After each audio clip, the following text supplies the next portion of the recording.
যে এরকম পরিবেশ থাকতে পারে এটা আসলে অকল্পনীয়।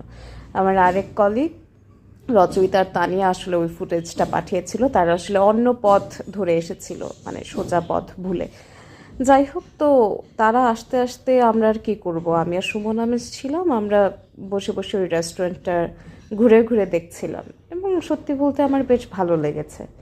কারণ ওই যেটা হয় আর কি, ঢাকায় যারা থাকি তাদের তো আসলে ঘোরার জায়গা বলতে রেস্টুরেন্ট।